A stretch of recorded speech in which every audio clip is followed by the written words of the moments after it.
Welcome to Basic Brewing Radio for Thursday, December 8th. I'm James Spencer.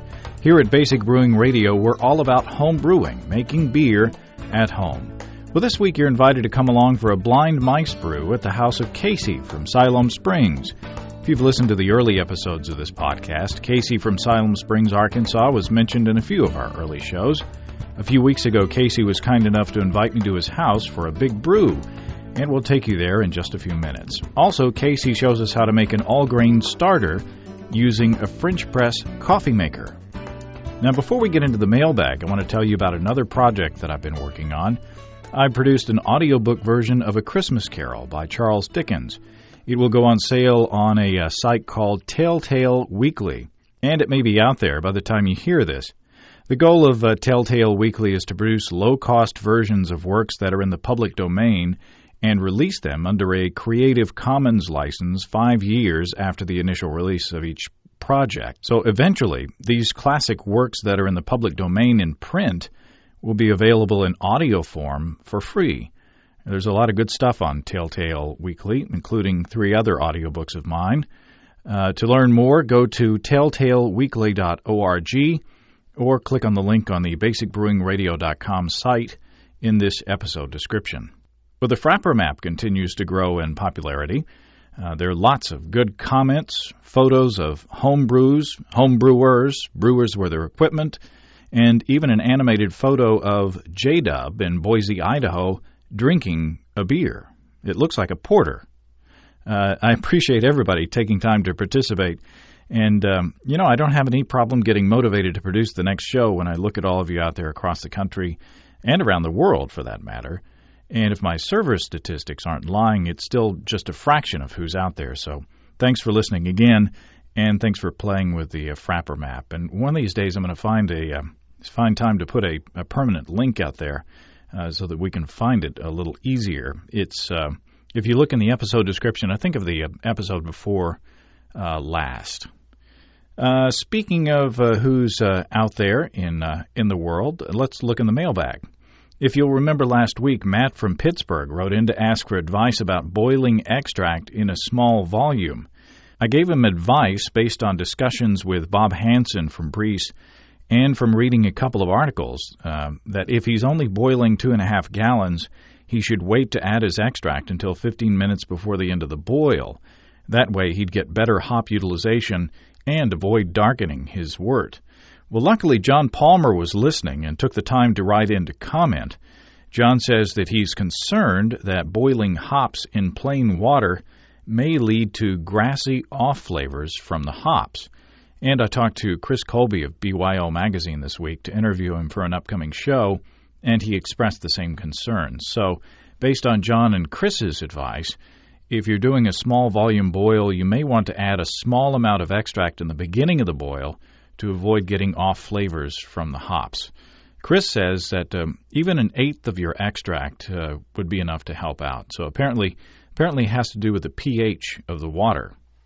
Well, after I heard from John, I decided to do an experiment. I wanted to do a small extract brew and add the hops to the plain water to see if I could get those grassy off flavors. John suggested that I do a control batch at the same time to compare, and that's a wise suggestion, I think. So here's what I did. I started with 3 quarts of water in each of 2 pots. I brought them up to a boil, adding 1/4 ounce of Cascade hops to each. I think the alpha acid was 6.9% on those. I boil only in plain water in one at the beginning and 2 cups of light dry malt extract in the other. And after 45 minutes, I added 2 cups of extract to the first pot. At the end of an hour, I cooled them down and pitched California ale yeast from a starter I'd made the day before. So they're happily fermenting in growlers now, and I hope to have the results from the little experiment next week. Well, Matt also had a follow-up question that I forwarded to Dave Logston of Y Yeast. Matt was concerned about the effects of oxygen that might find its way into beer at bottling time, no matter how careful you might be to avoid it. He asks if the yeast would consume this oxygen in the bottle, or would it stick around to harm the beer? And here's what Dave had to say. He said live yeast that are in bottled beer with added or residual fermentables will re-ferment in the bottle and utilize much or all of the oxygen that is present by allowing less than normal headspace in the bottle upon filling, about half an inch. Most, if not all, of the oxygen will be reduced effectively. Dave says this will minimize oxidation of the beer. The amount of splashing or otherwise exposure of the beer to air should be kept to a minimum, but overall will have minimal impact on the beer stability. Re-fermentation in the bottle alone provides substantially more stability than commercial-type beers bottled without yeast. Dave continues to further answer your questions. The yeast actually respirate or take up the oxygen and commence to ferment the residual sugars. Dave ends by saying, no worries. So, it sounds like you should keep from splashing around in the beer, but if you don't have more than normal bottle headspace, the yeast should take care of any oxygen that's introduced as a byproduct of the bottling procedure. And thanks again to Dave Loxton of Y Yeast for being such an excellent resource for this show. Jeremy from Poughkeepsie, New York says he's a beginning home brewer and asks for help in making a starter. Well, we talked a bit in our shows with Dave about starters, but I don't think we went into detail on how to make one. There are a few good reasons to make a starter. It gives you assurance that your yeast is viable, it wakes up your yeast, and gets it ready to hit the ground running, and it increases the number of yeast cells. There are many ways to do a starter, but here's what I do. I boil half a cup of light dry malt extract in a quart of water for 15 minutes, cool it by putting the pan in cold water or, in the summertime, an ice bath, and pour the wort into a sanitized half-gallon growler from our local brew pub. I shake the heck out of it for a minute or so. It doesn't take long with that small volume. Then I pitch the yeast and top it off with a sanitized stopper and airlock. And in a few hours it starts to bubble, and the next couple of days the yeast is active and ready to go. Now this recipe of half a cup of dry extract to a quart of water yields a wort with a specific gravity of around 1.040 or 1040. Some recommend gravities less than that, but that's what works for me. Now remember, in a few minutes we'll hear about Casey's method of making a starter out of grain. Now Brian from Austin, Texas writes that he's getting into home brewing and wonders whether he can brew small batches to experiment with recipes and ingredients. Now I told him the only experience I have with small batches is the experiment I told you about a couple of minutes ago.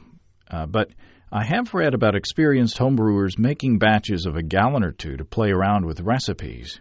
Well, if you've brewed small batches yourself and you want to share your experience and advice, we'd love to hear from you. You can send your tips on brewing small batches to james@basicbrewing.com or use the contact form on basicbrewing.com. Also, don't forget to send in your holiday brewing wish list. I haven't gotten much response from talking about that last time, but I think it'd be fun to share what gadgets or gizmos you guys are lusting after for your holiday wish list. If you send those in, I'll share them on the show. Well, as I mentioned in the beginning, this week you're coming along with me to a brew session at the home of Casey from Siloam Springs. Casey invited me to brew a few weeks ago at an event with some interesting rules. Each participant was instructed to bring 5 pounds of base malt, a pound of specialty malt, and a couple of ounces of hops. Then, a big brew was made of the ingredients provided. Now, we started the day at a local coffee shop and then went to Casey's house where we had a delicious breakfast and set about unveiling our ingredients. Okay, well, here we are in Siloam Springs, Arkansas, at the house of Casey Letelier, otherwise known as Casey from Siloam Springs. As often mentioned in the early podcasts, we finally get to meet in person. Is it everything that you thought it would be? Oh, yes. And another listener that I actually have met in person, Brian Warren, otherwise known as Brian from Inglewood, right? That's correct. And we have a new addition, and I don't know, are you a listener, Jason? I haven't yet. Oh, a future listener to the podcast. And introduce yourself. Jason from Pea Ridge. Jason from Pea Ridge. So what are we doing here, Casey? What is the theory of today? Well, this is what we call a blind mice brew that we're doing. And all four of us today have gotten together, and we have sort of a fourth of the ingredients for a batch of beer. And at this point, nobody really knows what anybody else has brought. And I forgot what I brought, so it'll be that, a surprise to that me, helps, too. Yeah, lots of surprises. So, shall we do the unveiling? Sure. So, I mean, how does this work? Once we get all the ingredients, do we have latitude of saying, oh, maybe we don't want to use all of that, or... I think we can play a little bit, especially as it comes to like hops. I think if we all happen to bring high alpha hops, we'll probably kind of move them later in the boil, so we don't end up with hop juice. And we don't necessarily have to use all the hops that we brought. Oh, I think we ought to. Oh, well, there you go.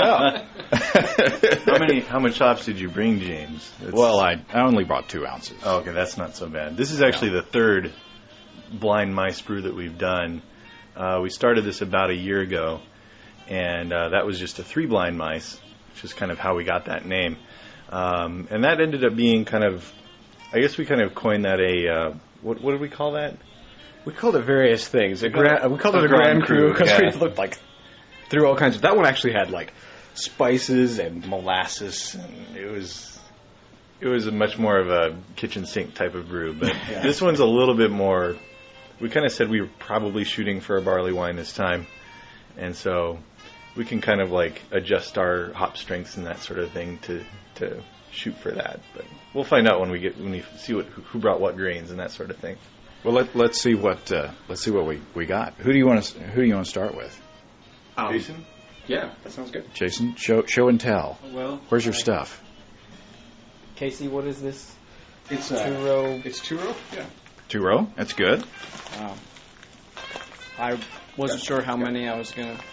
5 pounds. Okay. Of that, and for a specialty grain, I have a pound of biscuits. Ah, that was within the rules, wasn't it? Yeah, biscuits definitely in there. Yeah. And well, that's good. My hop contribution is Tettnanger. Ah, Pellets is what I have. So pellet hops. There you go. So that's the first. So and what alpha acid do we have? 4.2. 4.2. Pretty low. So now, shall we look in my bag? Sure. Let's find out what you brought. Since we found out that biscuit is okay, that's basically what I bought. It says Victory on there, but it's basically the same thing, right? Yeah, that's good stuff. Okay, well there you go. And then I decided to get a little more exotic than I've done in the past on the base malt. It's not, real exotic, I don't think. Belgian Pale Ale. Oh, that works well for what I brought. Oh, okay. You're almost done here. And then I brought hop plugs to play with. And I just brought Cascade at the 7.3% alpha acid. So I thought we could play with the plugs. So Casey? Well, I brought some 2-row as well as my base. I've got 4 pounds of 2-row. And then Jason actually picked up some Munich for me, so I'm going to add that too as some of my base malt. Okay. And for my other grains, I have some melanoidin. And I think there's an ointment or a salve to help out with that. Oh, well. I had the melanoidin pretty bad last year, but the doctor helped you out. Yeah. That's good to know. And I have some dark German crystal. Oh, okay. So, and for hops, I have Warrior. Ooh. At 14.5% alpha acid. Wow. And I've got an ounce of those. Okay. And that's whole hops. Whole hops. Yeah. Yeah, and I've had people get angry at me for saying whole leaf hops. Because it's technically They're not flowers. leaves. Right. It's the cones or the flowers. Right. Yeah. So. we won't bug you on that one. And then Brian. I brought 4 or 5, I can't remember, I'll have to weigh it, pounds of Belgian Pilsner. And I brought, for my specialty, I brought some German wheat. Mm. And then for my hops, I brought Ultra, which I've never brewed with before, but I'm looking forward to trying it. And those are about 2% alpha acid, so they're actually pretty mild.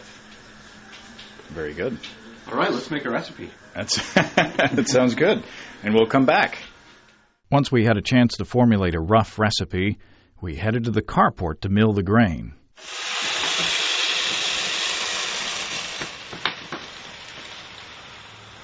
Get a big snootful of that grain dust there, Brian. It's good for you. You'll get brewer's lung here in no time at all. I'll give you some little extra room in there. There we go. We've got an assembly line working here. Jason's now stepped up to pour into the hopper.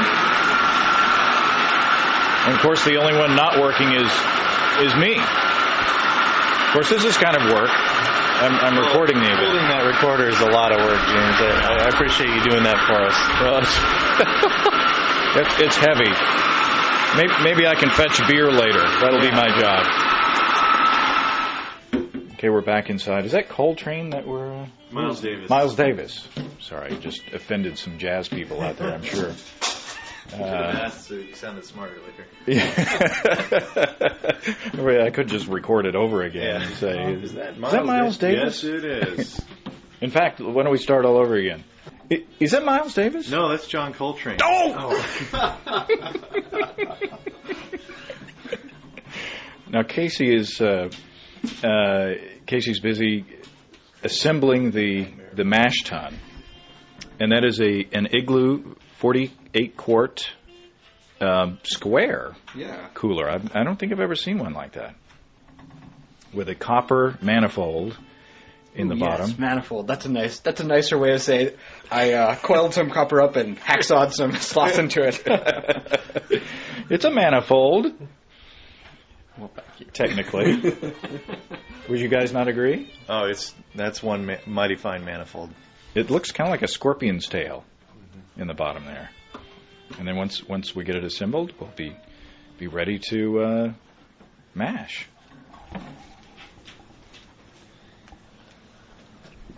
Can you hear stirring sounds? Yeah, can you stir more loudly? We can't hear that. Now we're here in your living room, and you got the mash tun going. We're almost 24 out of 25. So we got one more quart of water to go in the mash tun. And is that the last of the grain? Yeah. 25 pounds of grain. So hopefully we make some big beer here. Yeah. If not, we're doing something really wrong. and Brian's over there calculating our IBUs. I'm not a bean counter by nature, so I could totally mess this up. We've got a graphic designer working on calculating the IBUs. Maybe we need to make the engineer do that. Is there an engineer among the group? Yeah.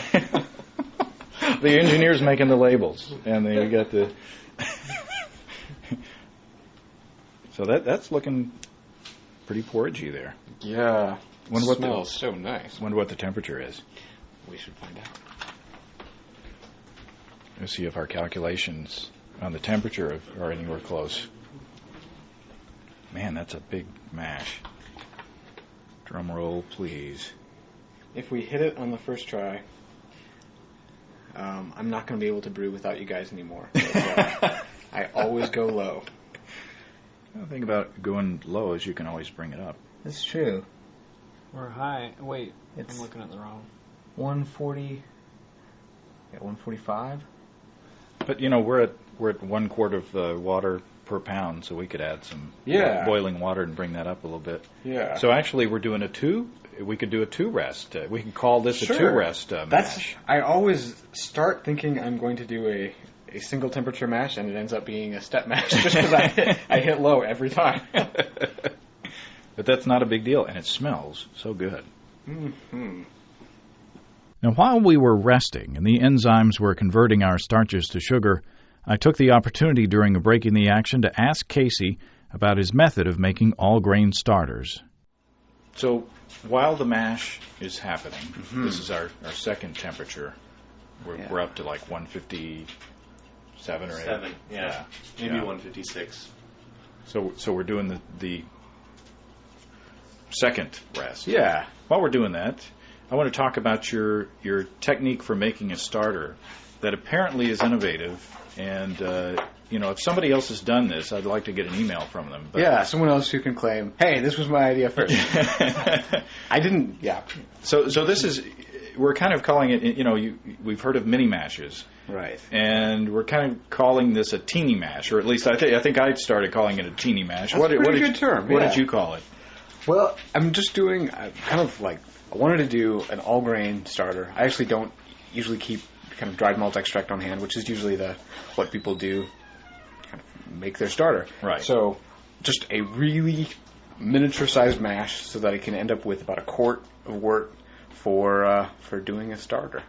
So that ends up being 4 or 5 ounces of grain, and I mash in with a cup or a cup and a half of water, and it's all in this little French press. So it's almost like you're making a beer. Yeah, it is. Yeah.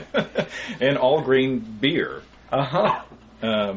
So take us through the process. You've got the French press coffee maker, and describe what that is for people who may not know what it is. Well, it's a glass beaker. It looks like a beaker. Yeah, a glass beaker, and then it has a mesh baffle, I guess you could call it, that you kind of press through. Typically with coffee, you press through, leaving the grounds at the bottom and the coffee on the top. And you just boil your grounds in the water, and at the end of it, you squish them down to the bottom. Yeah. Leaving the clear, hopefully, coffee at the top. Yeah, that's it exactly. And I was making coffee one morning and thought, hey, I could do that with grain. And so that's essentially what I do. I mix the grain in the water, and I actually typically set it in another, like a saucepan full of water to kind of keep it warm, because on its own it cools down fairly quickly. Yeah, it's glass and there's no insulation. That's right. a good point. Right.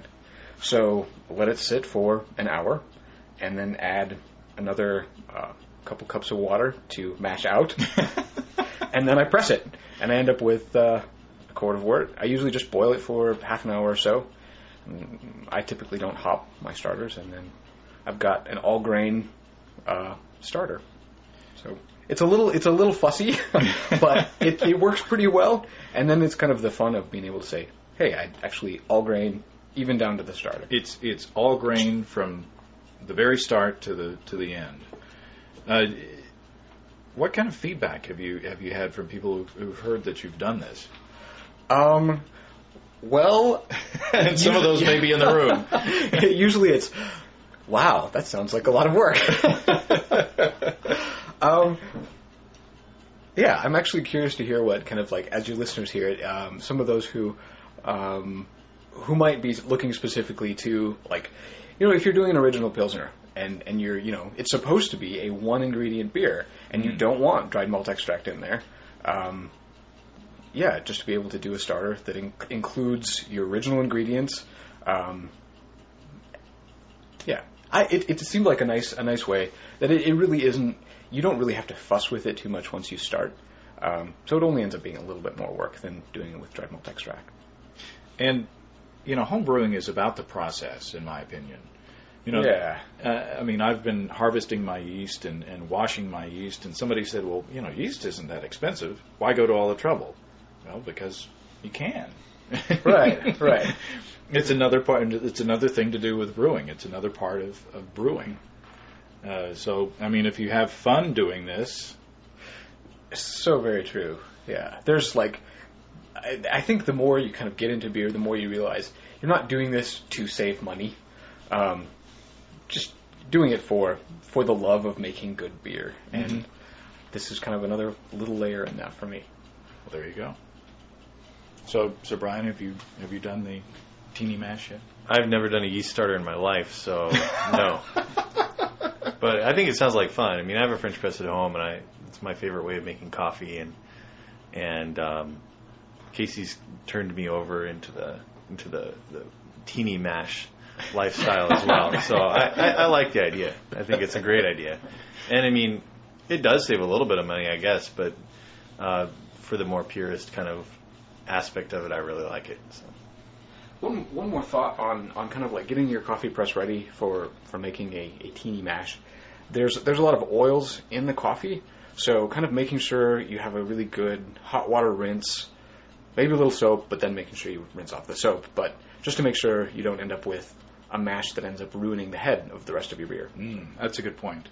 And unless you're making a coffee porter or something like that, you don't want the coffee flavor in there. Right. Yeah. I wonder if using something like PBW, powdered brewer's wash, to clean the French press ahead of time, just because that, at least for cleaning my other materials, just really gets off all the gook and any residue and stuff. And it's really low maintenance too, so it might be worth trying. Whoa, now that's an interesting sound. You wanted noises. Now we have we've done our mash, and we've sampled some good homebrew and some good chili with some good homebrew in it. And now we're what are we doing now? We're lautering.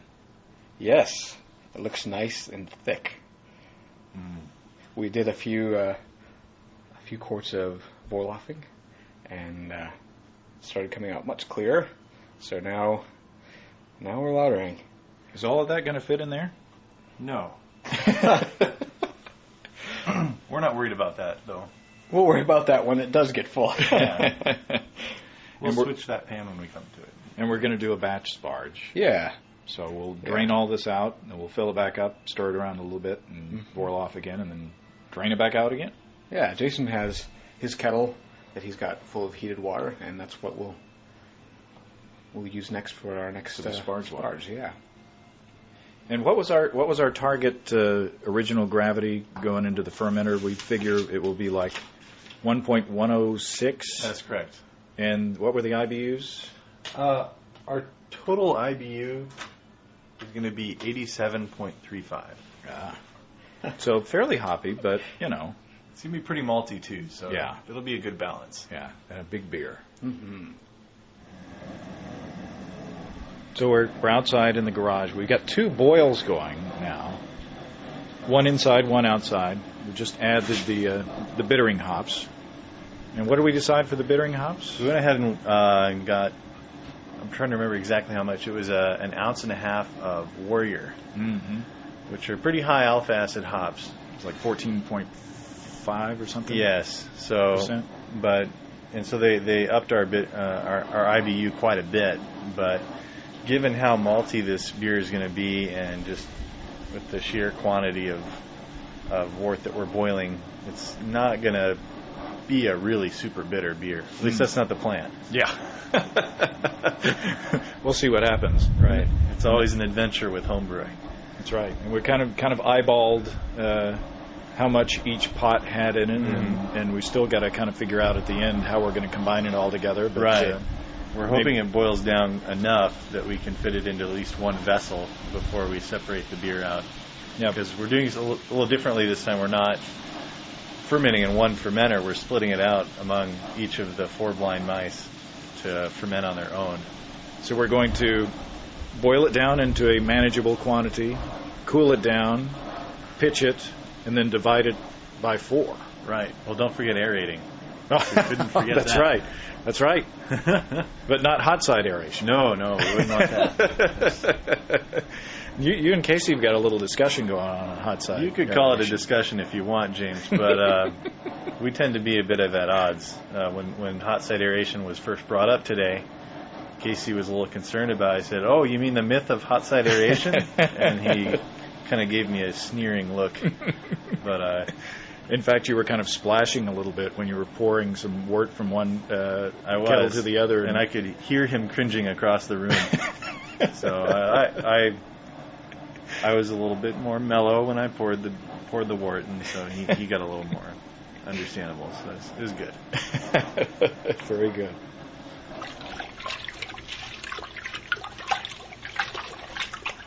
Brian's doing a whirlpool. We've got we have gone through all the hopping, and we've gone through all the boil, and we've cooled down both brew kettles of beer. Now we've got one above on the stove and one below on the floor, and we are doing a whirlpool to kind of hopefully separate out some of the trub a bit. The whirlpool is a great tool for.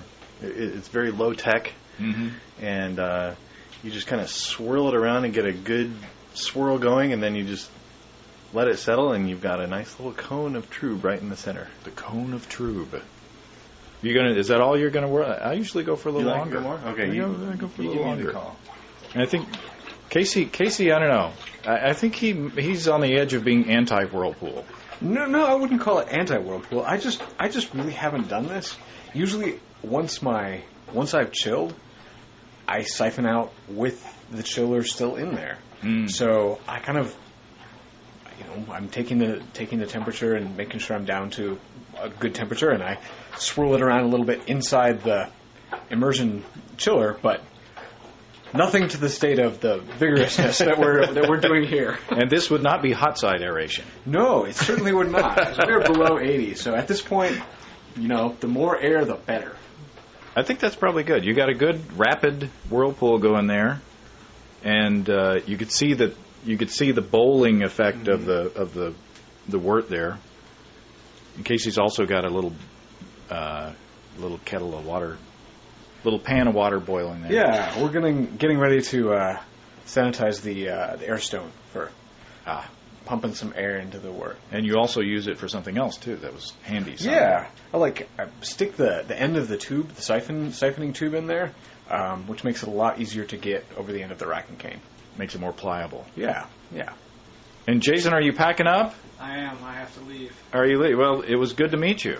Oh, thank you. And glad you could take part. And yeah, had a lot of fun. Tasted a lot of great beers. And you'll get some of the beer later. Casey's going to take care of you. So. Yes, not going to leave you hanging. I will make sure. Well, it was good to meet you. Nice meeting you. I think so. Okay, time has passed. We've started the siphon, and the aeration stone is happily boiling in the background. And pretty soon we're probably going to see the cone of trub start to appear. Cone of trub. Casey, have you ever seen the cone of trub appear? No, I don't think I have. This would be... Oh! Pay attention. Keep the too busy looking for the cone of trub. Yeah. Not enough attention being paid to siphon it. Wow, that's a lot of trub in there. Of course, there's a lot of hops, a lot of whole hops. That's true. How many ounces did we end up with of hops in this beer? Of whole hops? We ended up with 7.5 ounces Of hops. of hops. And two of those ounces were pellets. Okay. And then half of that is in this pot. Yeah. I tend to favor the hop pellets over the whole hops because of this. I mean, if you see, I guess Casey and you and I both say that the whole hops, they really soak up a lot of of your beer. They sure do. And Brian, I think, weighs in on the liking the whole hops. And actually, I've kind of gone that way too, even though I'm like, they are kind of inefficient, but there's kind of a nice authenticity to using whole hops too. So, it just depends. Sometimes when I look down at the pot and I'm like, those things soaked up a gallon of my wort, then I'm not so happy. Well, I can certainly see why professional large-scale brewers, or even craft brewers and microbrewers, that they have to use pellet hops for the majority of their beers. I mean, they're not dealing in ounces; they're dealing in hundreds of pounds. I mean, Yeah. And not only are our whole hops less efficient in that they soak up so much trub, but they're harder to get higher utilization out of, and that makes for a lot when you're ordering that many hops for so many barrels of beer that you're making. It's just becomes an expense issue as well. And if you're making a big, like an IPA or something with a whole lot of hops, it depends on how big your kettle is going to be, whether you can fit them all in there. Once a year, Great Divide makes a fresh hop brew that they actually, right around the hop harvest, they order hundreds of pounds of hops, like wet off the vine. I mean, they're not even dried out yet, and they can only you would think that would be like a great IPA that they make, but they can only fit so many pounds of hops in their giant brew kettles, so they end up with a pail. They end up with something around 55 IBUs, and it ends up being a delicious, fresh smelling and tasting beer. But it's not super big because they can't make a big beer with that many with whole hop flowers like that. Mm-hmm. Now we're not getting the cone of Trub. No. I mean, it might still be there. It's just hiding underneath all the hop flowers. Yeah, I'm thinking that if we hadn't used all those whole hops, that we'd see more of a defined cone of Trub. So Casey is still skeptical about the whirlpool, but being polite about it, I think. Yeah, he is. He's very polite. Okay, we're down at the end. We've been my little part of the beer has been aerating with the aquarium pump for a while now. How long? Probably 30 minutes or so. Really? I'd say. I think It's got a good head on it. Yeah, beautiful white creamy head. Looks like a nice beer cappuccino. And now we're going to pitch some yeast. You got a yeast starter there, an all grain teeny mash starter. That's right. With did you say London ale yeast? Yeah, Y yeast 1028. So tell David Logston, thanks for the good yeast. If it works. Right. Then maybe congratulating him a little in too a couple soon. weeks. Yeah, we'll check back in a couple of weeks. Which by the time this this runs on the podcast, it may be that time. The sound of yeast starter flowing. Okay. Looks good. One to grow on. There That's we go. right. We'll swirl that up and call it good. So this has been fun. This has been my first combined brewing experience. Community brew. That's right. Yeah. And are we happy with the results? So far, so great. So it looks good. We tasted the wort. It tastes pretty good. It does. Yeah. Tastes like lots of malt character. Lots of of hops. And I think maybe once the yeast gets a chance to work on it, balance will show up and it'll be good. So our lessons for today, what have we learned? I learned more about the French press teeny mash. And I found we used that siphon. Mm-hmm. And that the auto siphon. The auto siphon seemed to work pretty well. It worked especially well for getting it out of the brew pot. Yeah, we had a challenge, as they say in the corporate world, with getting the wort out of the brew pots because of the tremendous amount of whole hops. Right. But without the auto siphon, sucking that stuff out of there, we would have lost a lot more wort to the hops, I think. Yeah, I think so too. And I'm certainly going to try swirling, kind of getting the cone of Trub, and I think especially with pellet hops, where sort of the amount of sediment is a little bit more compact. Yeah. I'm definitely up for trying that one on future brews. And we are still unsettled on the hot side aeration debate. It's good to have a little bit of tension. Keeps things interesting. And what was the other swirling controversy that we talked about? I don't remember another swirling controversy. Well, maybe that's good. There was a controversy about what makes a stout a stout. Oh, that was the one. Yeah. That was the one. I still vote roasted barley. I'll have to side with one of the giants of specification, Randy Mosher, who says that roasted barley does make for a dry stout, but not necessarily stout. Yeah.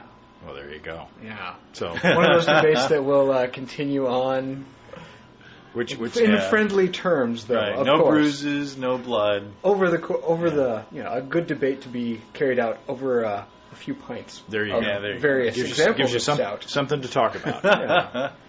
Well, Brian, it was good to see you again. Thank you, person. James. It's good to brew with you. Yes. And Jason, in absentia, hopefully he's listening to this now. And it was good to meet you too, Jason.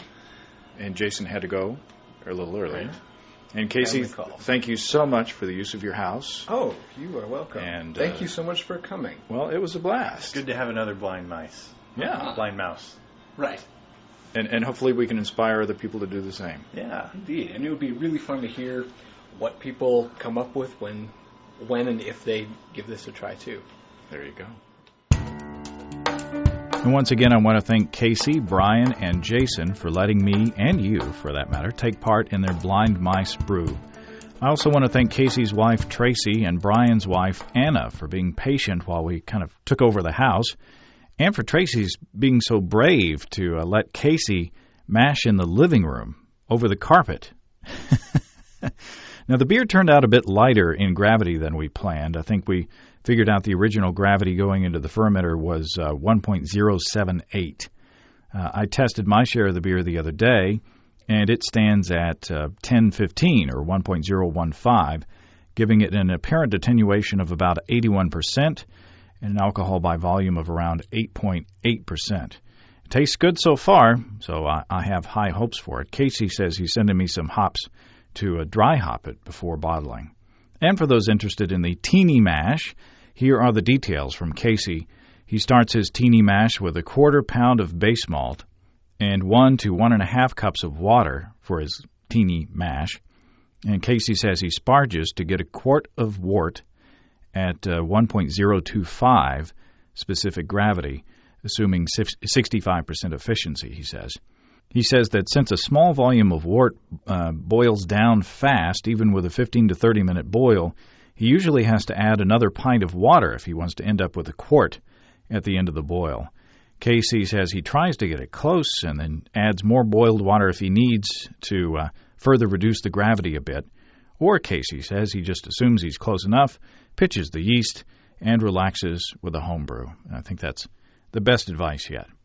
Now, I'm putting a link on basicbrewingradio.com to an insulated French press coffee maker that I've personally got my eye on. I haven't tried it myself, but the customer reviews are good for it on Amazon.com. And remember, if you decide to click on the Amazon.com product listings or banner on the BBR site and make a purchase, a portion of your sale will go directly to this podcast. You won't have to pay any more than if you go directly to Amazon.com. And I appreciate very much those who have already made purchases on Amazon through my associate links. Well, next week I'm going to try to enlist the help of my buddy Steve Wilkes to go over your holiday wish list. Hint, hint, if we get some more in. And we'll do some tasting of all-grain homebrews that were made with the same recipe, but each had different variations in the process, and we'll see how each variation affected the end result. And I hope to taste the results of my little experiment with adding extract at the end of the boil. Now remember, if you have experience with brewing small batches of beer for playing with recipes and ingredients, I'm interested in hearing your experiences and tips, and don't forget to email your holiday wish list to share on the show. If you have brewing questions, show suggestions, or just want to say hey, write to james@basicbrewing.com or just fill out the contact form on basicbrewing.com. And please don't forget to tell us where you're from. And if you're wanting to get into home brewing, while you're on our site, you can check out our DVD, Basic Brewing Introduction to Extract Home Brewing. We'll walk you through the process step by step, and you can see a listing of the fine folks across the country who sell our DVD. And if there isn't a vendor in your area, you can order it online. Well, that's all until next week. Until then, thanks for listening. I'm James Spencer. Production help for Basic Brewing Radio and our website is provided by Kelly Dodson. Basic Brewing Radio is a production of Active Voicing. We'll talk to you next time. So long.